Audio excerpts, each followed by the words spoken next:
Hey, this is four-time Black Belt World Champion Dominica Obelenite.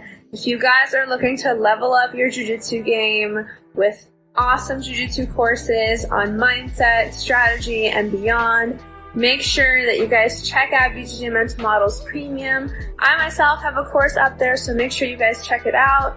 Let's get you guys on that next step in your jiu-jitsu journey.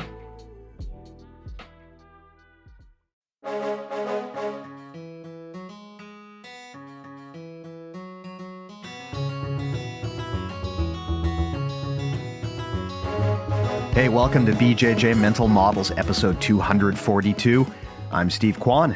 BJJ Mental Models is your guide to a conceptual and intelligent jiu-jitsu approach, possibly also a 10th planet jiu-jitsu approach, because we're joined again by Brandon Mccaghren. How's it going, BMAC? What's up? What's up? Glad to be back.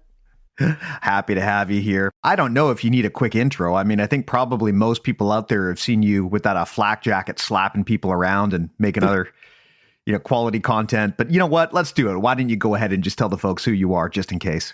All right. My name is Brandon. I am a second degree black belt under Eddie Bravo, and I run 10th Planet Jiu-Jitsu in Decatur, Alabama. And I get to do commentary for all the big jiu-jitsu shows. It's a lot of fun. Yeah, I have gotten used to hearing your dulcet tones all over the place lately, man. You have been on quite the tour. Yeah, it's been insane, man. Like, I don't have a weekend at home until like December right now. Well, I do thank you very much for making the time, man. Always great to have you on here. And today I have a topic, as I was saying before we hit record, I thought you would be specifically perfect for. Some people in our community thought, you know what? Something we've never talked about here, the lockdown. And I thought to myself, you know what? I know a guy from 10th Planet who knows Eddie Bravo, and he knows all of those funky 10th Planet positions, like what do they call them? Like the drug dealer and the flat earth and all of those things. Yeah, it's a couple of them. So I thought, you know what? This is a guy that would be great to talk to. I would say that if you're listening to this and you're maybe newer in your jiu-jitsu journey and you haven't seen the lockdown, probably it's going to be pretty hard to get a lot of value out of this conversation because it's a little bit hard to describe in words what it is. But the way that I've always thought of it, and Brandon, you tell me if you've got a different way of thinking of it, just a quick layman's definition. If you are on bottom half guard and your opponent is desperately trying to free their leg and pass, one of the things you can do is use both of your legs to grapevine their leg and hold it there and effectively lock them down, hence the name. That's the lockdown, right? It's basically a bottom half guard play that you can use where you grapevine your opponent's leg, and just if they can't free their leg, by definition, they can't pass your half guard. So that's how I've always thought of it. But BMAC, if you've got a better way to think of it, feel free to share. Well, I don't know if it's better, but I do have maybe a more general way to think of it. I think of it as a 2-on-1. The same way that you might think of a Kimura as a 2-on-1 or a Russian tie. It's two of my limbs tangling up one of your limbs, and then I move around that limb. I use the rest of my body to move around that 2-on-1. And the lockdown is the same thing. It's 2-on-1 leg lace from the bottom position, and then I use that leg lace to kind of hold you where I need you, and then I move myself around that lace. Yeah, great definition. I absolutely love the position. I have since I was a white belt. That said, like every position, it's got its strengths and weaknesses. And as with many 10th Planet things, it can be somewhat controversial in discussion. Isn't that hilarious? That's so strange. Yeah, I know. You would think that these techniques have like political beliefs or something, given how controversial they can be. It's so weird. People are so weird about like what they will and will not attach to. It is very strange for sure. But I do think, if you're being honest, the lockdown is a tool that's got some strengths and some weaknesses. And I do agree with people that it's not a Swiss Army knife. You're not going to want to throw out every other half guard tool you've got just to play lockdown all the time. But it can save your ass. The thing I love about lockdown is that it's, at least for me, it's really good at late stage defense. If someone has you smashed, they've got you cross-faced, and they're about to free that leg and complete the pass, sometimes lockdown is the only thing you can do to save yourself and get some space and get back to a good spot. That's where I often use it. But I would want to hear from you, where does this fit into the toolbox? How do you 10th Planet guys apply this and put this in place with the crackhead and the meth addict and all of these other positions? Where does it fit into the equation? I would say it's definitely like the preferred half guard style of most of the 10th Planet guys, but not everybody plays it well. I think the lockdown really has a major and valid criticism. So let's speak to its weakness, first of all. And that is, well, it's twofold. Number one, you're generally starting from flat on your back, that's just not a good idea, right? And then the other criticism is that, yes, it's a lockdown, but it locks you down too because it prevents you from moving your hip. And that is a valid criticism if your only way to move your hip is in the traditional way. But if you can learn to take that half guard, take that 2-on-1, and use it to bump your opponent forward, keep their weight above your hips, then you learn a new way to move with the half guard by whipping the lockdown back and forth and using that movement and that momentum and that space that's created from that to climb inch at a time. So it's more like climbing a mountain than it is jumping to the top of the mountain. Yeah, makes a lot of sense. And that's a great point you bring up. Most of the time when you're attacking from half guard, you generally don't want to be flat on your back, both shoulders on the mat. It just makes it too easy for your opponent to get that chest-to-chest connection and pin you. And passing always gets easier when you can pin your opponent onto the floor, both shoulders to the mat. And the weakness, of course, like you said, with lockdown is you kind of have to start from that position. What I have found personally, though, is it's still very useful because sometimes you don't have a choice. You're going to wind up in that position anyway. Usually if your initial half guard game didn't work out, you're in the process of getting past. If you're already getting smashed onto the mat and your shoulders are already pinned and you're already getting cross-faced by your opponent, the lockdown is still readily available. Whereas a lot of other traditional half guard games won't work from there because you can't get to your side, you're getting cross-faced. That's going to shut down the classic half guard game. But lockdown is still an option from there. So to me, I've always thought of it as especially useful as a late stage half guard game. But something that you mentioned is a lot of 10th Planet guys will just go there from the start, which is quite different from how I play it. Tell me a little bit about how that looks and why you would do something like that. Well, if you have confidence in your 2-on-1, it would be just like having a preference to go to the Kimura from the bottom of half guard. Like, I like to, when he's passing my knee shield, I like to try to lace up a Kimura on the far arm and go 2-on-1 and then move my body around it. Like, think about the way that you would work if you had a 2-on-1 with a Kimura from the bottom of half. You get your 2-on-1 laced up, you'd move your hip out, and maybe you invert. Right there, you go to like a shoulder saddle position, or you even can sweep the guy back over your head. You can maneuver around for a back take, but all of that movement would be built on getting the 2-on-1 and then moving yourself around the 2-on-1, right? The lockdown, in my opinion, and the way that I play it, is used the same way. So when does the lockdown occur for me? I don't like to do things from flat on my back, offensively, at least. I mean, some spazzy white belt's out trying to jump around my guard. I might just lay down and let him have what he wants to get the party started. But if me and you are going, it's not going to be a great idea for me to let you start with me flat on my back, right? And so generally how I find the lockdown is it comes up during a butterfly pass. So let's say that I'm playing the butterfly guard or even a knee shield or something like that, and you're starting to move through that. You're in the beginning stages of starting to pass my butterfly guard or my closed guard, and you're stuffing that inside space. Well, rather than wait for you to flatten me out and then go, oh yeah, let me try half guard now, I would try to steal some of the things that I needed from you as you made that movement and I got into the lockdown. So like stealing the underhook before, like during your pass, or, just like if I was playing closed guard and you started to drop that, or say butterfly guard, and you started to push my knee down and start to win that inside space, I would want to take some other grip from you before you progress to exactly what you want. I don't want to just stay there, hang around and let you smash me and steal grips and steal all the little things that you need to make me miserable. If it takes 5 things, let's just say, for example, it takes 5 things you need 5 things in order to finish this position, but you only have 4. Well, as you go to take that 5th thing from me, I'll steal back number 3. Or maybe as you now go to try to recover number 3 while you're not looking, I get number 1 back from you. And you never quite have all 5.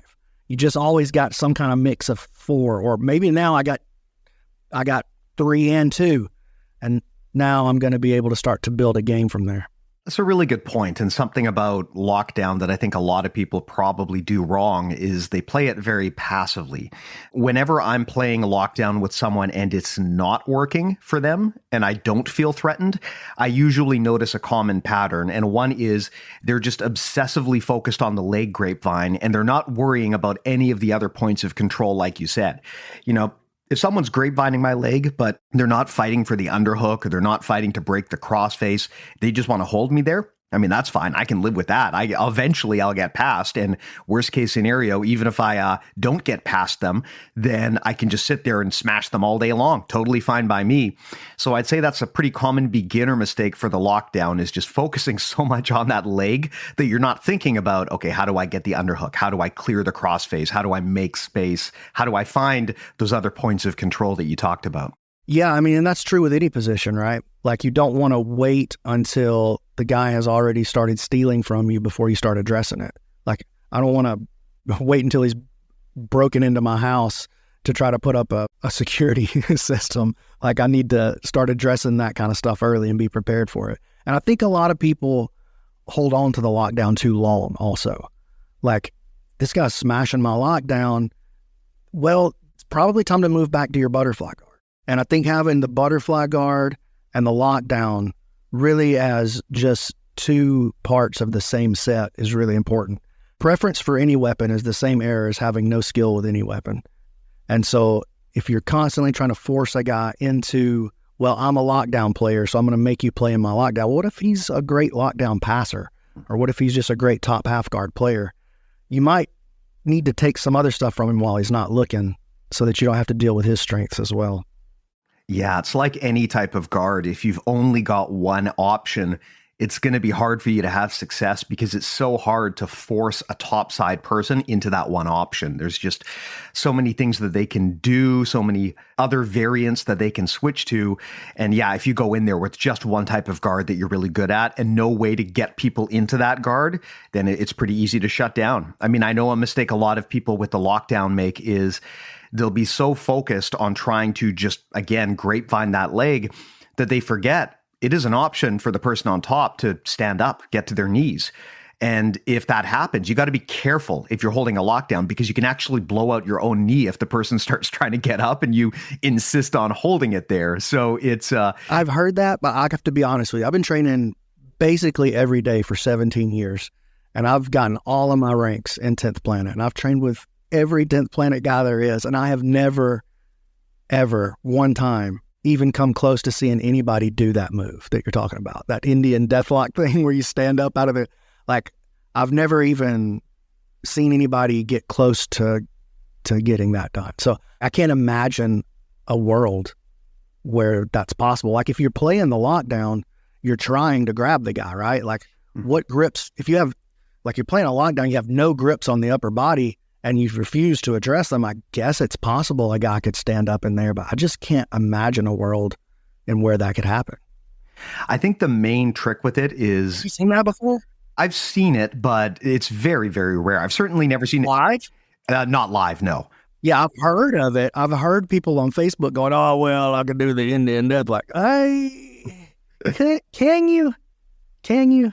Well, I think much like the professional wrestling move, the Indian Deathlock, it requires a degree of cooperation to actually hit it, because even if you fail to hold the person there and they start to stand up or get to their knees, you are under no obligation to basically maintain your legs in that configuration. You can let go. And in fact, the smart thing to do would be if you're trying to play lockdown, but the person does somehow manage to actually start to get up and build base, that's a great opportunity to switch to the butterfly or something like that. If you were to sit there and try to insist on holding the lockdown, basically, yeah, you might get leg lock doing that, but you're basically leg locking yourself at that point. It requires a very cooperative partner to make that happen. Yeah, and it would require you to be absolutely no jiu-jitsu experience or grappling any experience of any sort whatsoever, because as soon as the guy starts standing up, all you would need is just to hold his wrist to stop him from doing that. You wouldn't even need a real grip. You could just have your hand on the back of his head. You could have an overhook. You could have an underhook. You could have under his leg. I just can't imagine a scenario in which somebody who had been training for more than 3 classes could get caught like that. Yeah, you know what? It reminds me of the Von Flu choke, right? You see this happen with beginners all the time where they think they've got a headlock on the person and the person just passes their guard, but they're still holding on to that headlock and then they just get Von Flu choked. It's like that. I mean, it is technically possible to happen, but it requires an opponent to basically do everything wrong, which can happen, but is very unlikely to happen past white belt. It's unlikely, but with the Von Flu, is that unlikely? It's kind of unlikely. But we have seen it happen at the highest level. We've seen that happen in the UFC at least 3 or 4 times, right? And I've tapped black belts with Von Flu chokes because if you can trap their wrist with your shoulder shrug, then you can set up the Von Flu before you ever do pass. So at least with the Von Flu, as unlikely as it is, at least there's a world that exists. There's a universe in the multiverse in which you can get caught with that. I just don't think that universe, I mean, look, the multiverse is pretty big. Maybe there's an Indian Deathlock universe out there, but I haven't run across it yet. It's probably the same universe where professional wrestling is real and works all the time. Honestly, I would like that universe. That would be a pretty cool universe. It would be pretty cool. But, it's funny because it does remind me of moves like the sharpshooter or the Boston Crab. They absolutely will work, but they completely require an opponent that basically cooperates and lets you get into that position, which is just not likely. Yeah, the sharpshooter, I've never seen that one. I have seen and performed the Boston Crab on a number of occasions. I have to admit, I am guilty of tapping blue belts with the sharpshooter every now and then. It is possible. Let's go. Yeah. I'm not going to say it's good or that it works high percentage, but if the person makes that mistake of letting you entangle their legs like that, and they make the mistake of letting you turn them over, sure, right? At that point, they've basically cooperated with you all the way along. And I think that lockdown self-tap where you leg lock yourself, I think that's a similar thing too. You would have to be like that proverbial monkey with their hand in the cookie jar where they just won't let something go. Then maybe it would work. Yeah, and that's still just a theory because you've been training a long time, I've been training a long time, and neither one of us have ever seen it with our own eyes. Yeah. It's like catching a leprechaun. Yeah. Well, here's something I want to ask you then, which is how do you play lockdown? Like, what are your goals from there? You talked about whipping your opponent around, which is the main way that you kind of sweep from there. And I think probably a mistake that a lot of people make is they don't realize they're supposed to do that. They will clamp the leg down and they'll try to just hold the person, which might stall the topside passer for a few seconds, but it's not going to ultimately shut them down. Explain a little bit what you mean about whipping the leg around, because I think for a lot of people, this is going to be a surprise to them. Okay, so I think you're totally right. Most people, when they get the lockdown, they focus on making it as tight as they can, which means they're going to extend that 2-on-1 and clamp down and squeeze on the leg. The problem with doing that is that you've shut down your own hip mobility, right? Now, obviously, if your legs are locked down, you're not going to be able to put your foot on the ground and move your hip away and shrimp, right? To create space and get to your side. And so there has to be another way to move your hip because you have to move your hip. So you take that 2-on-1 lace and rather than stretching it out, you bring your knees and bump them in the butt and try to make their weight come up above your head. So think about like with a flower sweep, for instance, like just a standard old flower sweep. I'm going to move over here and in the gi, you're going to take a grip on that pant leg so that you can lighten the leg, load his weight up above you so that he'll become light so that you can turn it, right? With the lockdown, you need the same principle in play. Really, with any sweep, you have to lighten the hips to take him over, right?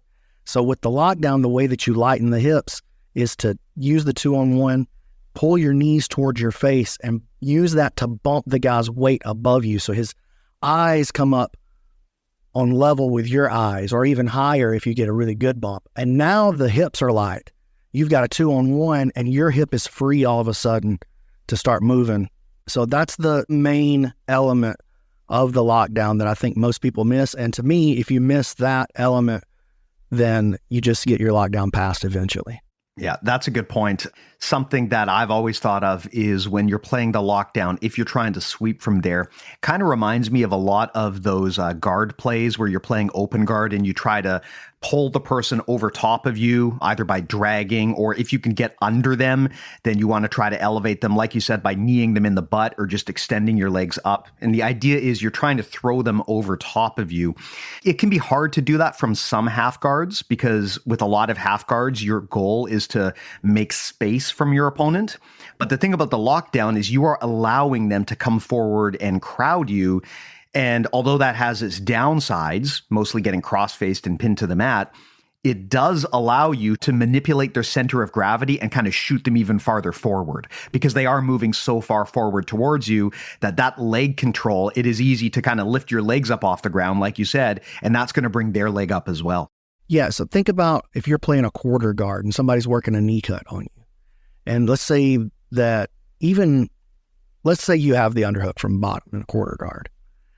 You get to your side and they're starting to knee slice, drop their hip to the mat. If you take your top knee and just put your thigh right on the back of their butt and just bring your knee to your face, you're going to offset their balance. I'm sure everybody that's done jiu-jitsu for a couple of years has done that move where you just use that quarter guard to bump the guy forward and come up on the underhook. It's the same idea with the lockdown. You're just doing that before he frees his knee. Yeah. And you talked about how if you fail to do that, the problem is your lockdown is at best a stalling tactic, which I think is a good observation. I mean, if you don't lift your opponent's foot off the ground like that, then it doesn't really matter how tightly you have them held in position. You're still letting them put that foot on the floor, which lets them get base and move around. And you're also committing yourself to this terrible position where your shoulders are pinned onto the mat. They probably have chest to chest. They probably have a cross face. And if you just stay there and your game plan is to just hold position forever, you can't hold that forever. Eventually your legs are going to burn out or the guy's going to find a way to loosen that leg entanglement and they're going to pass and then you're stuck in a bad position.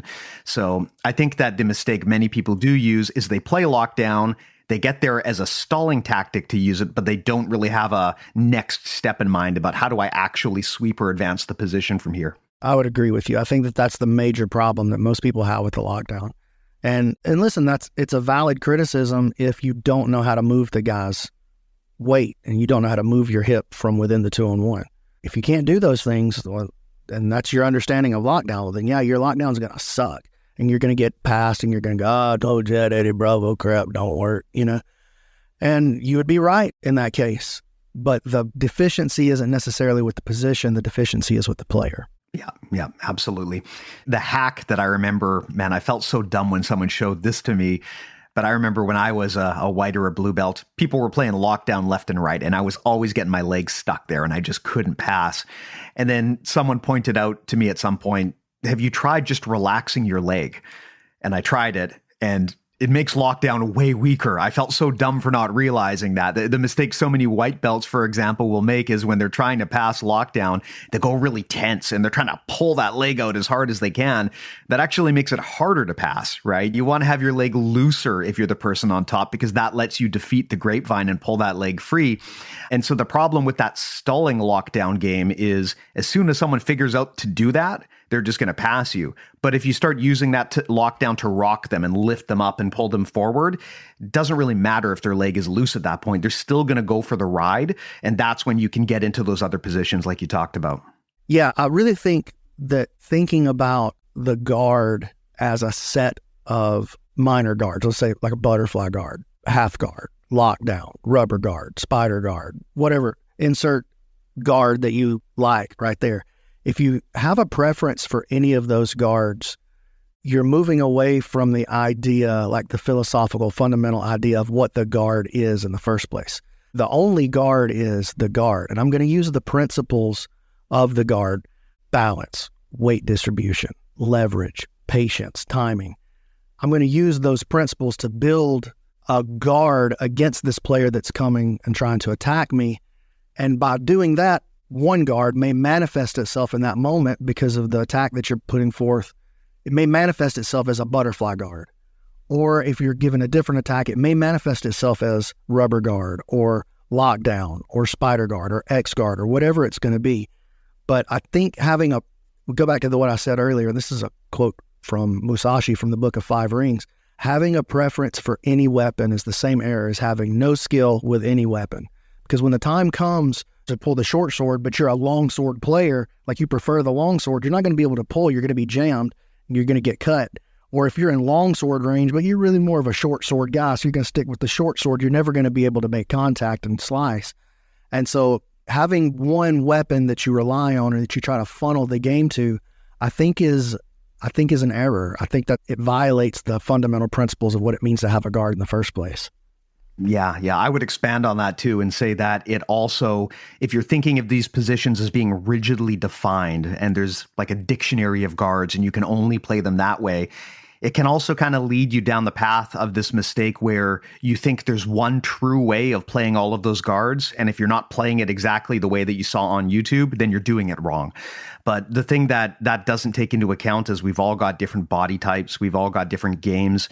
There are things that one person might be able to do that are tremendously effective for them, whereas someone with a different frame, they just really struggle with it.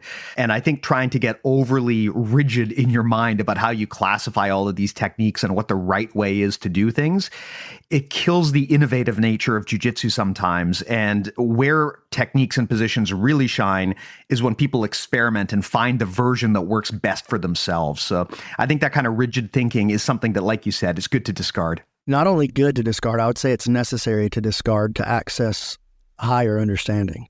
Yeah.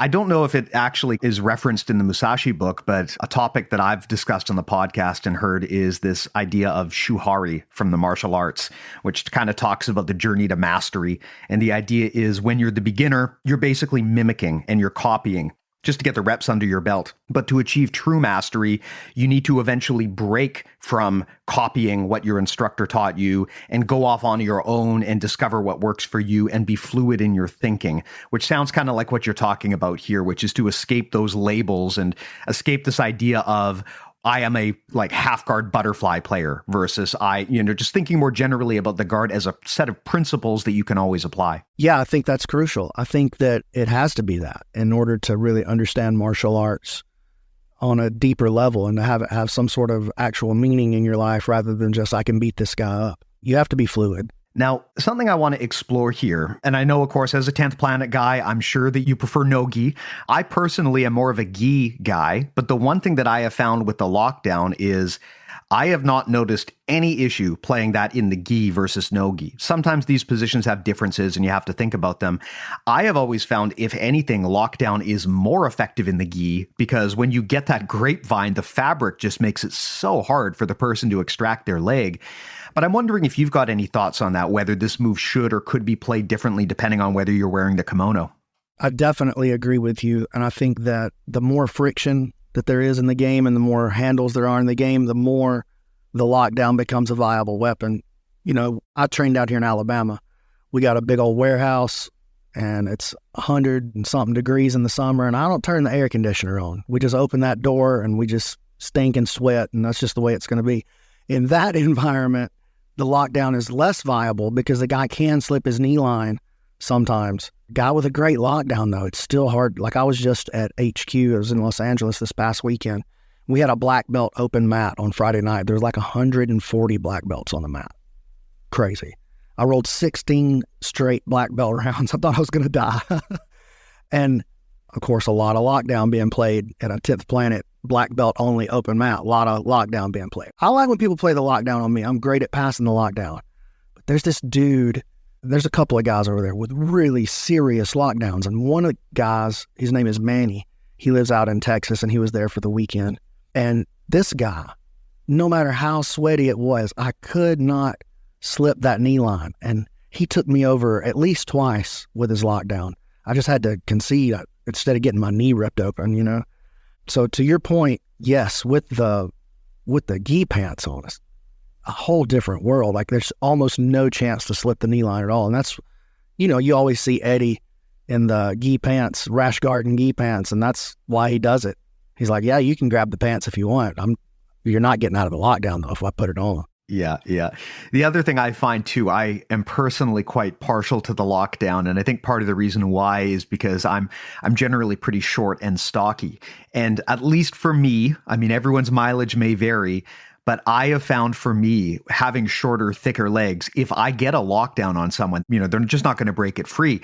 I have the feeling, and I may be wrong on this, that if you've got really long, lanky legs, it might be a bit of a challenge because things can get kind of loose. But if you've got really short legs, I definitely suggest people consider looking into this position, because you grapevine onto someone's leg, and if you've got short, thick legs, it's so hard to get that free because there's just not a lot of space for the person to move or to twist or to loosen it up. Yeah, you may be right. I've definitely noticed that with, I'm more in your camp. I got these little short, thick boy legs, you know what I mean? And so I like the lockdown, but I definitely noticed with some of our athletes that are, long, lanky, got these long legs, that they don't gravitate towards the lockdown as freely. They tend to be like open guard players. They kind of like those positions where they can shoot triangles at your face and try to melt you into the dirt. Yeah, I will never be that guy. The triangle for me is something I've always struggled with just due to the leg length. So I always love moves like the lockdown where it feels like, oh, this one speaks to me. I can actually pull this one off. Well, it's funny you said triangles actually, I wouldn't say always has been, but ever since blue belt probably, I would say that's my best submission. It's the submission I hit the most by a long shot. I had somebody come in to help me with my website with all the rolling footage, and they just went back through I don't know, probably close to 1,000 rounds of rolling that I have on my website.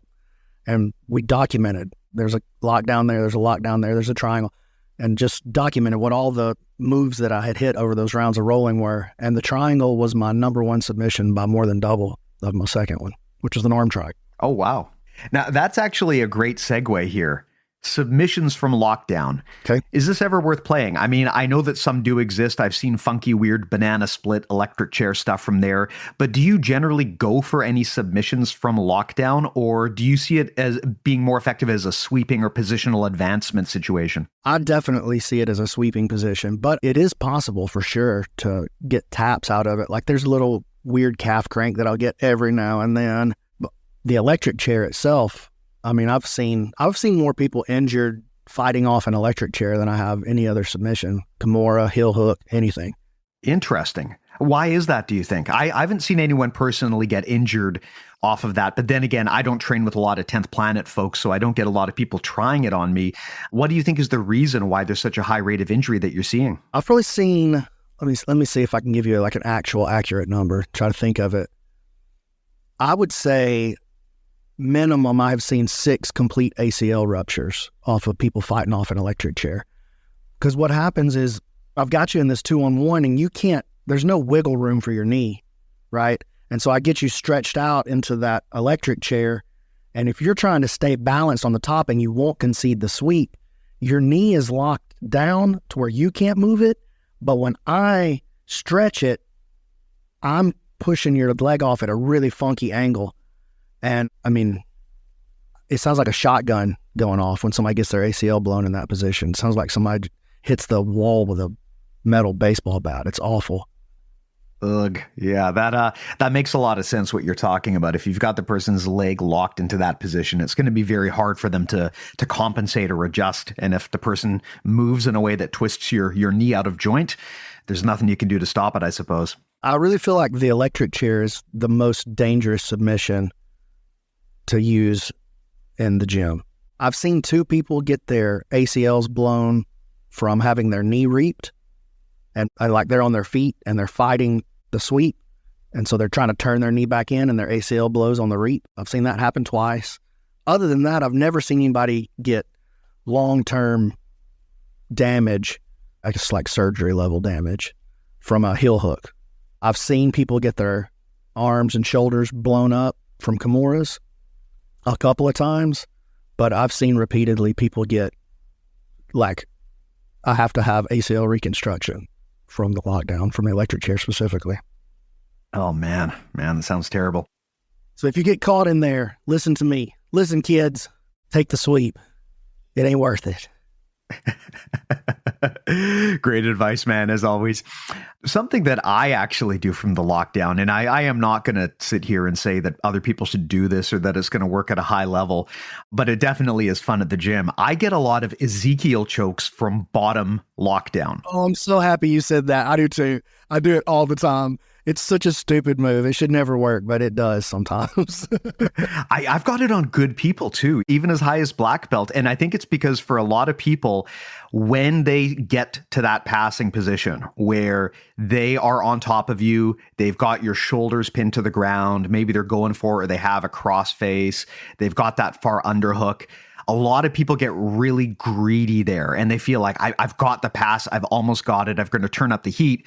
And the problem that happens is they will start trying to drive really far forward, trying to pull that leg free. But the issue is if your hands are up, they're driving themselves right into that Ezekiel position. And the thing I love about this is when you get the Ezekiel on them, I mean, what they're probably going to want to do to escape it is they're going to want to, frame against your face or something. But if you've got their leg locked down, they can't posture, they can't do anything except for just sit there and get choked. So it's absolutely an awesome setup once it happens. Again, I wouldn't necessarily say you're going to see people winning world championships with it. But if you're on bottom lockdown and that person on top kind of turns their brain off and they get too hungry going for the pass, you can absolutely choke them from there. Dude, definitely. And I bet it's even easier in the gi. I haven't done that in the gi, but I bet that just the Ezekiel in general is a lot easier to do in the gi because your gripping doesn't have to be as precise. But man, I love doing that. I'll do it from closed guard too. Yeah, I'm a big fan of the meme chokes. If you're going to tap someone, you want it to be memorable and embarrassing. Yes. Thank you. I'm so happy you said that. And people don't like to get tapped with an Ezekiel choke because, especially in no gi, because you're told like that doesn't work. Like that's not a real move. And so people will sometimes, even good people, they'll just let you do it because they know in their brain that doesn't work because 100 people have tried that on them and it never works. Well, mine's real. My Ezekiel choke is real. And so if you get caught in there, like you've got to have to at least address it or give me something else. Yeah, it's one of those moves where I think people get too conditioned from their instructors or from YouTube that, certain submissions aren't legit or they're not real. And that can lead to the situation where you just could almost develop a blind spot and you just ignore those submission attempts because you don't think they're real. And that can be very dangerous because there's going to be that one person out there who can really make it work. And if you just ignored the move because you didn't think it was legit, you're going to wind up way too deep in the choke to get out. Well, and I'll segue right from that into the most famous instance of the lockdown working at a high level was when Eddie took on Hoyler. Hoyler famously did not really train with anybody that had a real lockdown to deal with Eddie. He was just, I'm better than Eddie. I've been training longer. I'm going to get in there and I'm going to just run through his half guard. And he found out it just doesn't work that way. Like when a guy has a move that he's a specialist in, you can't go into that world, man. He's gonna find a way. Yeah. Let me ask you a question here then. Do you think the lockdown should be considered a quote unquote fundamental? And the reason I bring this up is because if you go through a lot of the 10th planet system, right, a lot of the moves are very specific or situational. And if someone tells me that, 10th planet stuff just isn't their thing and they don't want to play that stuff, fine, I can live with it. I think you need to at least understand that so it doesn't get done to you. But if you want to play a different type of game and you don't see the appeal of rubber guard and all of that, okay, as long as you learn to defend it. But I think the lockdown is generally useful enough that you might want to consider having that right in there in your curriculum with like basic half guard defense, right? Knee shield, lockdown. I think it's right in there with some of those fundamental defenses. But what do you think? Do you agree with that or am I out to lunch? No, I think I do agree with you. I don't think, though, this is maybe a bit of a tangent. Here we go. I don't think, though, that any moves should be considered fundamentals or any set of moves. That's not really how I think about the fundamentals. I think that the fundamentals of jiu-jitsu are balance, weight distribution, leverage, timing, patience, perseverance. All of this, you can name off probably 10. And that any move or set of moves that you're attempting to do, if you run them through the filter of the principles as fundamentals, that any move works at the right time. So what I would say is to focus your fundamental training on trying to find out, okay, this is an arm bar from the mount. What is it that makes it work?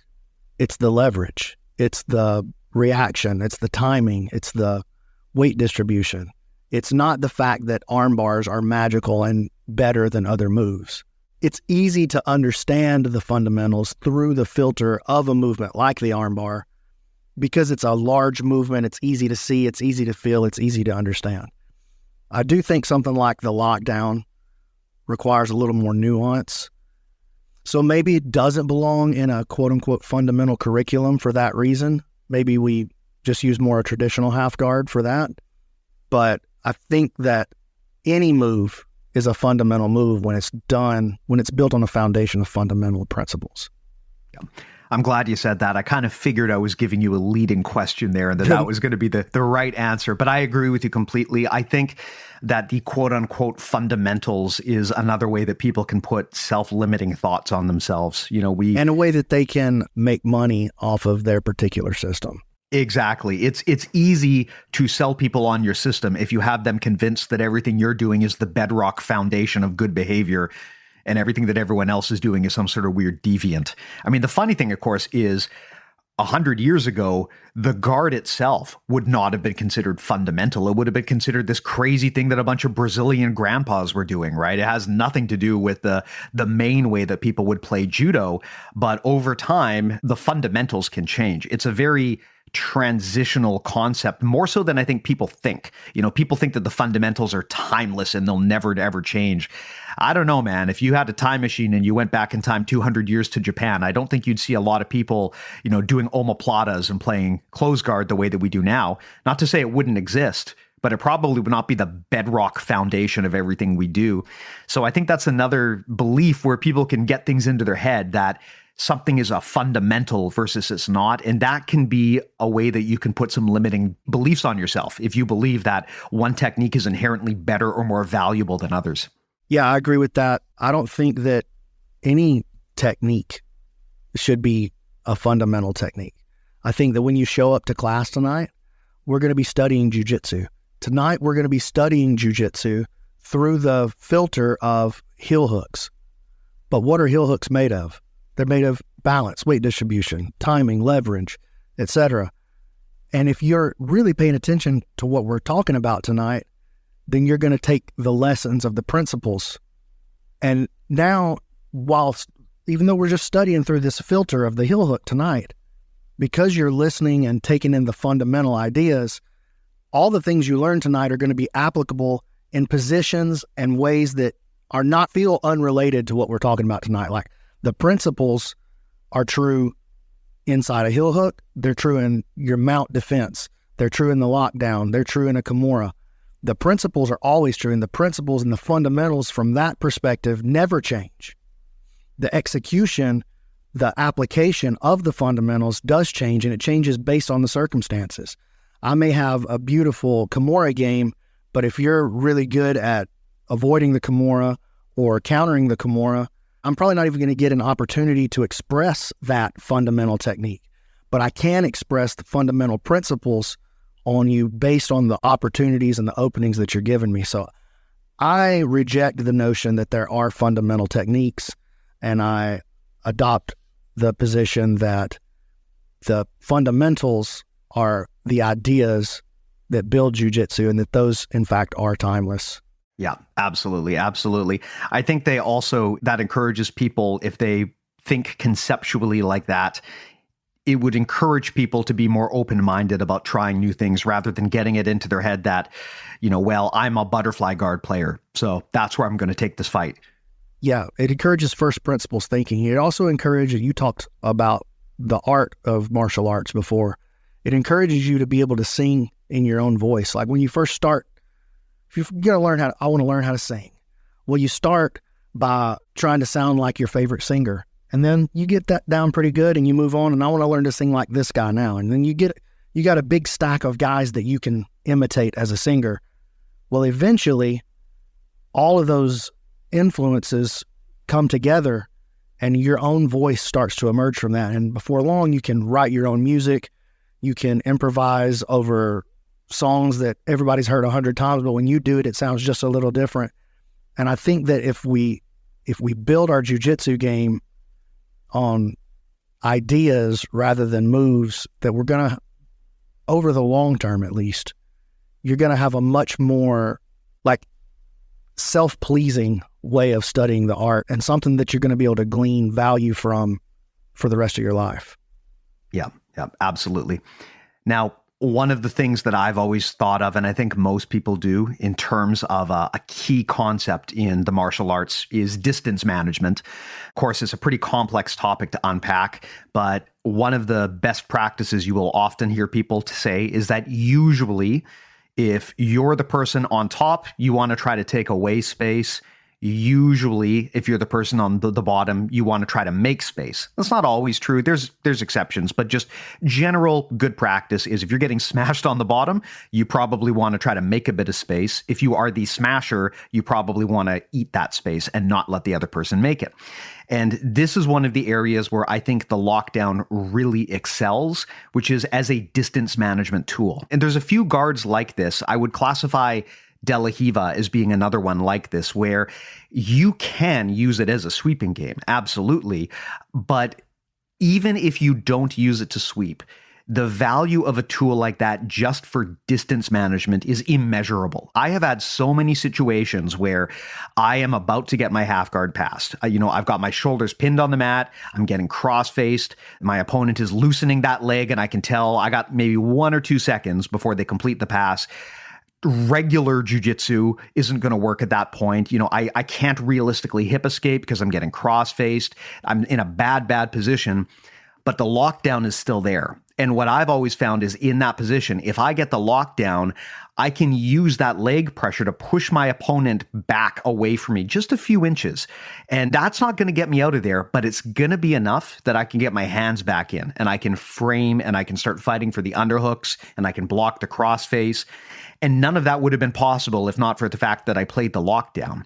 So I will personally use the lockdown a lot of the time, not for sweeping, but if I'm getting just absolutely crushed with forward pressure, I'll use it to make a bit of space and then just switch to something else like a knee shield or whatever.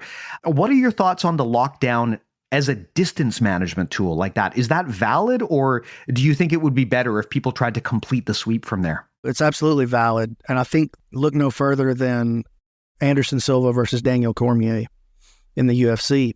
Anderson Silva, he was on the bottom of Daniel Cormier, as everybody tends to end up. And Cormier, on one of the recent broadcasts in the last few months, he was saying, well, Anderson Silva did this to me. He put me in the lockdown during our fight, and I couldn't get up. I couldn't punch him. If the distance management, what I'll generally hear is you either want to be all the way in or you want to be all the way out. If you're in that middle range, then there's opportunity for striking. And I do think that the traditional styles of half guard, if we're thinking about when striking is involved, they offer a lot of opportunity for the top person to start raining down with punches, elbows, strikes, not good. But if you've got somebody pulled down with that lockdown, with that 2-on-1, they're stuck to your chest and you got grips on their upper body, how do they strike you? And so that really harkens back to how the lockdown became a thing in the first place. Is Eddie's initial idea was, I want to have a jiu-jitsu that keeps me from getting beat up when I'm on the bottom. Does it work? Does it submit somebody? I'll tell you what, it definitely, if you can keep these locked down, rubber guard, these positions, there's no opportunity for striking within those guards. And so, yes, I absolutely think it's a viable distance management tool. Yeah, I remember that match specifically. Of course, ultimately, at the end of the day, Cormier won. No surprise, right? Silva moved up weight classes to take a fight just to keep the UFC's card together. He came in way undersized, I believe. It wasn't a planned fight. I think he took it on just a few days' notice, and he still managed to take Cormier to a decision. And yes, he completely frustrated him with that lockdown. I mean, if you don't do jiu-jitsu, you probably were bored to tears watching that fight. But as someone who does jiu-jitsu, you watch that, and that was one of the first illustrations that I remember seeing of just high-level lockdown shutting down a good top player in the UFC. So great example there. I wouldn't even call it high-level lockdown. He really just used it defensively to stop the ground and pound. But, man, what other half guard could he have used to stop Daniel Cormier from driving his face into the dirt? I can't think of another option. Yeah. Well, here's a question here. Why does, or why do you believe that lockdown is a good guard to play in MMA? Because it does seem a bit counterintuitive, right? When people think of lockdown, they think it's basically leg on leg control. It's a 2-on-1, like you talked about. But your opponent's hands are free. I mean, you contrast this with other things in the 10th planet system, like the rubber guard. I mean, man, if anyone's ever been stuck in the rubber guard, you know you're not going to be throwing any power punches from there. It just isn't going to happen. But lockdown, when you look at two people doing that, your intuitive thought is, well, this guy on top, he's sitting there, his hands are unobstructed. What's to stop from just teeing off on this person's face? What is the mechanic that makes that harder to do than people might think? Well, the distance, you're just so close. Like, you think about the lockdown, you think about what's happening at the legs, but what's happening at the upper body, that's where the punches come. If you're caught in a lockdown, what are going to be your major responses as the top guy? Well, I'm going to try to get the underhook on the same side as the lockdown. Well, that arm now is completely out of the mix for throwing strikes because I have to use it to stop you from popping out the back and trying to get up with it, right? Because if the bottom guy gets the underhook with the lockdown, that's dangerous, whether he's good at it or not. He's very close to at least coming up to his dogfight there, right? And then on the other side, with the, let's say you're trying to pass the half guard and you take the right side underhook, the bottom guy's right hand is free to either clench your upper body or underhook your leg. And the whole time you're stretching him out or bumping him forward with that lockdown. So he's constantly having to think about using that left hand to base. It's just not a lot of opportunity to throw strikes. And if you can keep him pulled down tight to you while you work that lockdown, there's just not going to be any opportunity to throw a strike. Yeah, I think the other thing too that's probably worth mentioning, I mean, I'm not a striking expert by far, but one of the things I do know is it is going to be very hard to throw a power strike if you don't have any base, right? You need to put your whole body into it. And the thing about lockdown is if you do feel that the person is trying to posture up to tee off or even to pass, you have a few options right then and there, and you can develop a sensitivity to it. We talked earlier about that crazy leg lock that can happen sometimes if people just posture up. Well, I mean, one counter to that is just let it go and switch to a different guard. That's always an option. But the other thing is, and I've had a lot of luck with this, if I feel that someone is trying to posture up from my lockdown, I just do the leg whip you talked about. I immediately whip my legs up. And then what winds up happening is they lose all of their base. In the process of trying to posture up, they just go flying forward. Very, very hard for someone to execute a passing sequence or to throw a strike at you if you're constantly taking them off base like that. So just a really good illustration there of how you can actually pull a lot of Kuzushi from the bottom with lockdown just by whipping your legs. Yeah, and Kuzushi, of course, that's the main element. That's the most important part of any sweep. And so trying to find ways to use that 2-on-1 to create that moment of off balance is crucial.